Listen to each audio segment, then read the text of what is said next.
સ્વાગત છે તમારું ગુજરાત જોબ અપડેટ્સની અંદર। તો ગાઈઝ આજે આપણે અહીં એક ભરતી વિશેની ચર્ચા કરવાના છીએ જે તમે સ્ક્રીન ઉપર જોઈ શકો છો। તો તમે સ્ક્રીન ઉપર અહીં જોઈ શકો છો કે ધોરણ 8, 10 અને 12 પાસ ઉપર પરીક્ષા વગર સીધી ભરતી થવાની છે। તો તમે જોઈ શકો છો કે લાસ્ટ ડેટ શું છે, તો લાસ્ટ ડેટ તમે જોઈ શકો છો કે 23/9/2025 તમારી લાસ્ટ ડેટ છે। હવે કઈ પોસ્ટ ઉપર ભરતી થવાની છે, કયા પ્લેસ ઉપર કયા સ્થળ ઉપર ભરતી થવાની છે, ભરતી કઈ રીતે કરવાની, ઓફલાઈન છે કે ઓનલાઈન છે, પગાર શું છે, કેટલી જગ્યાઓ છે, એ બધી ચર્ચા આપણે આ વિડીયોની અંદર કરવાના છીએ। પરંતુ હજી સુધી જો તમે અમારી ચેનલને સબસ્ક્રાઇબ ના કરી હોય તો જલ્દીથી ચેનલને સબસ્ક્રાઇબ કરી લો, કારણ કે આવી નવી અપડેટ તમને મળતી રહેશે। અને વિડીયો ઇન્ફોર્મેટિવ લાગે તો લાઇક કરવાનું ભૂલતા નહીં। તો ચલો ગાઈસ વિડીયોની આપણે કરીએ શરૂઆત। તમે સ્ક્રીન ઉપર જોઈ શકો છો કે ભાઈ એપેન્ડિક્સ માટે ભરતીની જાહેરાત છે। એપેન્ડિક્સ અધિનિયમ 1961 હેઠળ અત્રેના મુંદ્રાલય માટે એપેન્ડિક્સની ખાલી પડેલ નીચે દર્શાવેલ ટ્રેડમાં એપેન્ડિક્સ માટે ભરતી કરવાની થાય છે। દરેક ટ્રેડ માટે વયમર્યાદાની તારીખ 23/9/2025 ના રોજ 14 વર્ષથી ઓછી હોવી જોઈએ નહીં। તો તમારે જો એજ લિમિટ શું છે, ખાલી 14 વર્ષથી ઉપર હોવા જોઈએ, 14 વર્ષથી નીચે ખાલી હોવી જોઈએ નહીં। પહેલે તમે જોઈ શકો છો કે પહેલી છે કે ટ્રેડ ઓફસેટ મશીન વાઇન્ડર, 2 વર્ષની તમારી મુદત છે, તાલીમની મુદત 2 વર્ષ। અનુસૂચિત જાતિ અનુસૂચિત જનજાતિ માટે 1 અને ઓબીસી માટે 4 અને બિન અનામત માટે 8 એમ કુલ 14 જગ્યાઓ છે।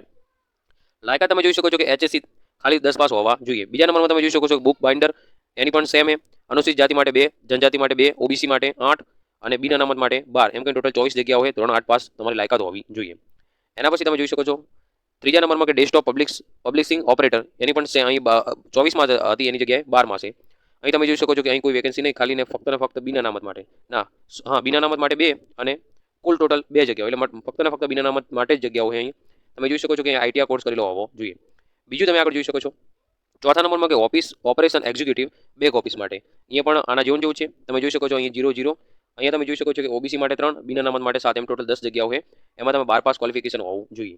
એના પછી આગળ જોઈએ કંઈ તમે જોઈ શકો છો આગળ કે ઓફસેટ મશીન માઇન્ડર ટ્રેડમાં આઈટીઆઈ પાસ કરેલ હશે તો 1 વર્ષની છૂટછાટ આપવામાં આવશે, એટલે કે આગલા વર્ષમાં પ્રવેશ મળશે।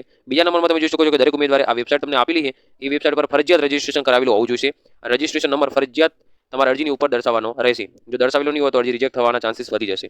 એના પછી જોઈ શકો છો કે ઉમેદવારે અરજીમાં તમામ વિગતો ભરી ટૂંકમાં ટ્રેડનું નામ, મોબાઈલ નંબર દર્શાવી અરજી સાથે જન્મ તારીખનો દાખલો, એલસી, અભ્યાસની માર્કશીટ અને આધાર કાર્ડની પ્રમાણિત નકલો તારીખ 23/9/2025 સુધીમાં વ્યવસ્થાપક શ્રી સરકારી મુદ્રાલય અને લેખન સામગ્રી આનંદપુરા કોઠી રોડ વડોદરા, તમને પિનકોડ પણ આપેલો છે તેને મળી રહે તે રીતે મોકલી આપવાની રહેશે।